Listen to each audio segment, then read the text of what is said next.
அவன் +2ல 1180 அப்படிங்கிற அளவுக்கு இந்தியன் மார்க்குக்கு எடுத்திருக்கான். நல்லா படிக்கிற பிள்ளை. அவங்க அப்பா இன்ஜினியரிங் தான் போகணும்னு சொல்லியிருக்காரு. மேத்ஸ் வித் சயின்ஸ் அவன் போயிருக்கிறது.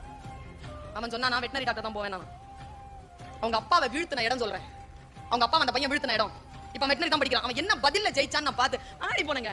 பேஷன்ங்கிறது தாங்க. இத நான் வந்து இங்க பேசுறேன்ல, அதுக்கு பேர் தான் பேஷன். பாருங்க, அவன் சொல்லியிருக்கான் நீ இன்ஜினியரிங் தான் போகணும்னு சொன்னத அந்த பையன் சொன்ன பதில் பாருங்க. அப்பா வெட்டனரிக்கு படிக்கிறேன்ப்பா, இன்ஜினியரிங் தாண்டா படிக்கணும். சரிப்பா, ஆனா ஒரே ஒரு கண்டிஷன். என்ன? இன்ஜினியரிங் படிச்சுட்டு வெட்டனரி படிப்பேன், ஓகேவா? நானா சாமி நீ வந்து வெட்டனரியே படி அப்படின்ட்டாரு அவங்க அப்பா. பிடிப்பு நான் அப்படி இருக்கணுங்க.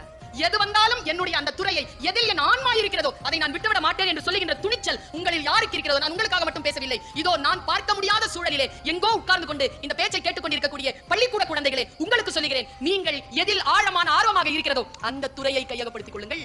அதுதான் வாழ்க்கை உங்களுக்கான எழுச்சியையும் உங்களுக்கான மிகப்பெரிய வெற்றியையும் உங்கள் காலடியில் கொண்டு வந்து சேர்க்கும்.